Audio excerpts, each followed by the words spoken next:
ഇഷ്ടമായിരുന്നു. I knew he was not the perfect person and all. ആൾക്ക് flows ഉണ്ടായിരുന്നു, ആൾക്ക് പാസ്റ്റ് ഉണ്ടായിരുന്നു. പക്ഷെ അതെല്ലാം ഓക്കെ ആയിട്ട് അങ്ങനെ തന്നെ അക്സെപ്റ്റ് ചെയ്ത ഒരാളായിരുന്നു ഞാൻ. But I never thought he would do this to me. പിന്നെ അതിന് ഞാൻ കുറ്റം പറയുന്നില്ല. മേ ബി ആൾക്ക് നമുക്ക് ഫസ്റ്റത്തെ ഒരു അടി പോലെ നമുക്ക് എക്സാക്ട്ലി അത് കിട്ടി, അങ്ങനെ ഞാൻ വിശ്വസിക്കുന്നു. അങ്ങനെ ആയിക്കോട്ടെ, നമ്മൾ അങ്ങനെ ഒന്ന് ചെയ്തുകൊണ്ട് നമുക്ക് മറ്റുള്ളവരെ ബ്ലെയിം ചെയ്യാനും പറ്റില്ല. ഞാൻ ബ്ലെയിം ചെയ്യുന്നില്ല. എനിക്ക് ആകപ്പാട് ആളുടെ അടുത്ത് ദേഷ്യം തോന്നിയ ഒരു കാര്യം എന്ന് പറഞ്ഞാൽ അക്സെപ്റ്റ് ചെയ്തില്ല. ലൈക്ക് വേറെ ഒരു ആളോട് ഒരു ഇഷ്ടം തോന്നി അല്ലെങ്കിൽ ആ റിലേഷൻഷിപ്പിലേക്ക് പോയി എന്നുള്ളത് അത് ഓപ്പൺലി എന്നോട് പറഞ്ഞിരുന്നെങ്കിൽ നമ്മൾ സ്റ്റെപ്പ് ബാക്ക് ചെയ്യും. We would never force someone. നമുക്ക് ഒരാളെ ഫോഴ്സ് ചെയ്യാൻ പറ്റില്ലല്ലോ നമ്മളെ കൂടെ നിൽക്കൂ എന്നുള്ളത്. അത് ഓപ്പൺ ആയിട്ട് പറഞ്ഞിരുന്നെങ്കിൽ കുറച്ചും കൂടി നേരത്തെ കുറച്ചും കൂടി ബെറ്റർ ആയിട്ട് എനിക്ക് ഇതൊന്ന് കം ഔട്ട് ചെയ്യാൻ പറ്റിയേനെ with the help of my people. പക്ഷെ അത് സംഭവിച്ചില്ല. അപ്പോ ഇത്രയും ട്രൂ ഫ്രണ്ട്സിനെ പോലെ തന്നെ ചില ഫ്രണ്ട്സ് അപ്പൊ ആര്യനെ ചീറ്റ് ചെയ്തിട്ടും ഉണ്ടാവണം. യെസ്, അല്ലേ? ഉണ്ട്. അതുകൊണ്ടാണല്ലോ ഇങ്ങനെ ഒന്ന് സംഭവിച്ചത്. അല്ലേ? അതെ, അതും ശരിക്കും ഭയങ്കര പെയിൻഫുൾ ആയിട്ടുള്ള, ഇറ്റ് ഈസ് വെരി പെയിൻഫുൾ. ആരും ഒരിക്കലും എക്സ്പെക്ട് ചെയ്തിട്ടുണ്ടാവില്ല ഈ ഒരു സാധനം ആ ഒരു പർട്ടിക്കുലർ പേഴ്സണിൽ നിന്ന് വരും. എക്സാക്ട്ലി അതാണ് എനിക്ക് ട്രോമയായി പോയത്. അതിപ്പോ മേ ബി ഞാൻ അറിയാത്ത ഒരാളായിരുന്നെങ്കിൽ എനിക്ക് ചിലപ്പം ഇത്രയും ബുദ്ധിമുട്ടുണ്ടാവില്ല. ഇത് എനിക്ക് ആ പെയിൻ ശരിക്കും കിട്ടുന്നു, കാരണം എനിക്ക് റിലേറ്റ് ചെയ്യാൻ പറ്റുന്നുണ്ട്. എന്റെ കണ്ണിപ്പൊ നിറയാണ് ആക്ച്വലി. കാരണം ആ ഒരു വേദന ഒരു ലേഡി എന്നുള്ള രീതിയിൽ എന്റെ കണ്ണ് നിറയണം. നമുക്കത് ശരിക്കും നമുക്കത് ഫീൽ ചെയ്യാൻ പറ്റുന്ന ഒരു കാര്യമാണ്. ആര്യ, അത് U went through that.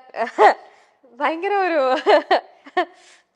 Arya അത് എങ്ങനെ ഹാൻഡിൽ ചെയ്തു? Arya it was very difficult. ഞാൻ I fell on to a depression. ഭയങ്കര ബുദ്ധിമുട്ടായിരുന്നു. I lost myself. നമുക്കത് കാരണം നമ്മൾ ജീവനായിട്ട് നമ്മുടെ കൂടെ നിർത്തിയിട്ടേ അവൾ എനിക്കിട്ട് ഇങ്ങനെ പണിയ എന്നൊക്കെ പറയണത് ശരിക്കും. അതെ, എന്റെ കാര്യത്തിൽ കുറച്ചും കൂടെ ബുദ്ധിമുട്ടായി പോയത് ഞാൻ ഇതെല്ലാം ഫേസ് ചെയ്യുന്നത് ലോക്ക്ഡൌണിന്റെ സമയത്താണ്.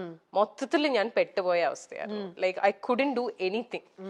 എന്നുവെച്ചാൽ നമുക്കിപ്പോ ഒരു കൗൺസിലറിന്റെ അടുത്ത് പോലും പോവാൻ പറ്റത്തില്ല എന്നുള്ള ഒരാളെ ഇപ്പം നമ്മൾ പറയും ഓക്കെ ഫ്രണ്ട്സിന്റെ അടുത്ത് പോയിരുന്ന് ചിലപ്പോ സംസാരിച്ചാ ഓക്കെ, എങ്ങനെ പോവാനാ? മുറിന്ന് പുറത്തിറങ്ങാൻ പറ്റില്ല. Because we are all lockdown. ആകപ്പാടെ ഈ കമ്മ്യൂണിക്കേഷനേ ഉള്ളൂ. പക്ഷെ എത്രയൊക്കെ നമ്മൾ ഫോണിൽ കമ്മ്യൂണിക്കേറ്റ് ചെയ്താലും ഒരു ഫേസ് ടു ഫേസ് നമ്മൾ ഇപ്പൊ ഇങ്ങനെ ഇരുന്നൊരു ബ്രേക്ക് ഡൗൺ ചെയ്ത് പോയാൽ ചിലപ്പോൾ ഇതങ്ങ് പോവും. അതും ഫോണിൽ നമ്മൾ സംസാരിക്കുന്നതൊക്കെ തമ്മിൽ there's a lot of difference. അപ്പം ആ ഒരു സാധനവും എനിക്ക് കിട്ടിയില്ല. അപ്പൊ ഞാൻ മുഴുവനായിട്ട് ഞാൻ അതില് എന്താ പറയാ ഡ്രൗൺ ആയി പോയി. പിന്നെ ആര്യനെ ഹെൽപ്പ് ചെയ്തത് ഞാൻ തന്നെയാ. ഇപ്പൊ എന്ത് പറയാൻ വന്നു? പക്ഷെ ഈ പറഞ്ഞ പോലെ യുനോ ഒരു പോയിന്റിൽ നമ്മൾ റിയലൈസ് ചെയ്യും. എന്നെ ഈ പറഞ്ഞ പോലെ പുഷ് ചെയ്യാൻ അഫ്കോഴ്സ് എന്റെ ഫ്രണ്ട്സ് ഉണ്ടായിരുന്നു. ഒരു പോയിന്റ് എത്തിയപ്പോ അവരെല്ലാവരും റിയലൈസ് ചെയ്തു ദാറ്റ്സ് ഞാൻ മുങ്ങിക്കൊണ്ടിരിക്കുകയാണെന്നുള്ളത്. അപ്പൊ അവരെല്ലാരും അവരുടെ എല്ലാ സൈഡിൽ നിന്നും മാക്സിമം പറ്റുന്ന രീതിയിലൊക്കെ എന്നെ സപ്പോർട്ട് ചെയ്തു. പിന്നെ എന്നെ ഏറ്റവും കൂടുതൽ എന്നെ ഇതിലേക്ക് തിരിച്ചു കൊണ്ടുവന്നത് ഇസ് മൈ ഡോട്ടർ. അവളൊന്നും ചെയ്തിട്ടല്ല, പക്ഷെ അവളുടെ പ്രസൻസ് ഇൻ മൈ ലൈഫ് അത് മതിയല്ലോ. നമ്മൾ ജീവിക്കുന്ന മക്കൾക്ക് വേണ്ടിയിട്ടാണ്. നമ്മുടെ ഐ മീൻ എന്നെ സംബന്ധിച്ചിടത്തോളം ഷീസ് മൈ എവറിഥിങ്. ഞാൻ ഇപ്പൊ ജീവിക്കുന്നതും ഇപ്പൊ കഷ്ടപ്പെടുന്നതും ഒക്കെ അവളുടെ ഫ്യൂച്ചർ സെക്യൂർ ആക്കുക, അവളെ ഹാപ്പി ആയിട്ട് വെക്കുക. ശരിക്കും റിലേറ്റ് ചെയ്യാൻ പറ്റുന്നുണ്ട്. ആ ഫീല് കറക്റ്റ് ആയിട്ട് കിട്ടുന്നുണ്ട് ശരിക്കും. ഭയങ്കര ഇത് കണ്ടു കഴിഞ്ഞാൽ എന്നെ ഈ പറഞ്ഞ എന്റെ ഫ്രണ്ട്സ് എല്ലാരും ചീത്ത വിളിക്കും. എന്നോട് പല പ്രാവശ്യം പറഞ്ഞിട്ടുണ്ട് ഇനി മേലാൽ ഇതും പറഞ്ഞുകൊണ്ട് എവിടെങ്കിലും പോയിരുന്നു മോങ്ങിയ.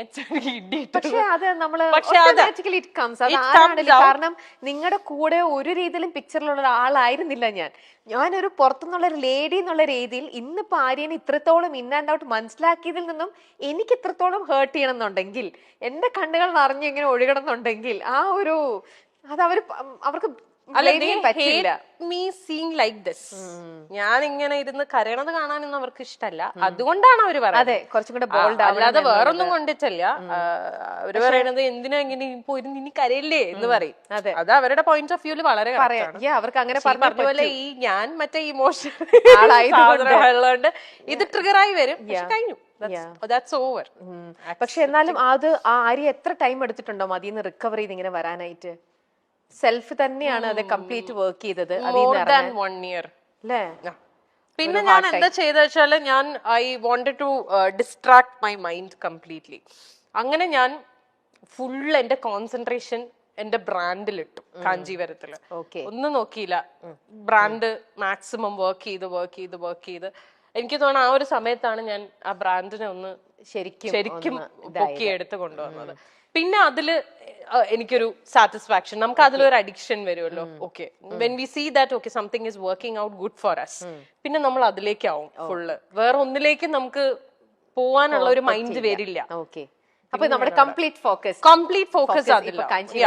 ബിക്കോസ് അതിൽ നിന്ന് എനിക്ക് വേണ്ടതെല്ലാം കിട്ടുന്നുണ്ട്. Satisfaction, happiness, peace of mind, everything. വേറെ ഒന്നും നോക്കില്ല. പിന്നെ തിരിഞ്ഞു നോട്ടം ഉണ്ടായി. ഇനി അങ്ങോട്ട് തിരിഞ്ഞു നോക്കുക വേണ്ട. ഞാൻ എപ്പോഴും പറയുന്ന ഒരു കാര്യമാണ്, I'm still very thankful to that person for one thing. ആളില്ലായിരുന്നെങ്കിൽ ചിലപ്പോ കാഞ്ചീവരം എന്ന് പറയുന്ന ബ്രാൻഡ് ഞാൻ സ്റ്റാർട്ട് ചെയ്യില്ലായിരുന്നു. ആ സമയത്ത് ആൾ എനിക്ക് തന്ന ഒരു ഇമോഷണൽ ആൻഡ് മോറൽ സപ്പോർട്ട് ഉണ്ട്. That is huge. കാരണം അതിന് ഞാൻ I will be for ever grateful. ഒരു നിമിത്തം അതെ, ചിലപ്പോ അതിന് വേണ്ടിയിട്ടായിരിക്കും അദ്ദേഹം ലൈഫിൽ വന്നിട്ടുണ്ടാവും. അത് വന്നു, ഇതിങ്ങനെ ആയി, അതങ്ങ് പോയി. നമ്മൾ കുറച്ച് കാര്യങ്ങൾ അതോടെ പഠിച്ചു. ആ ഒരു അതിൽ പഠിച്ചത് കൊണ്ട് നമ്മൾ ഇപ്പൊ കാഞ്ചീവരം കുറച്ചും കൂടെ അടിപൊളിയായിട്ട് എന്നുള്ള രീതിയിൽ ബോൾഡ് ആവുന്നു.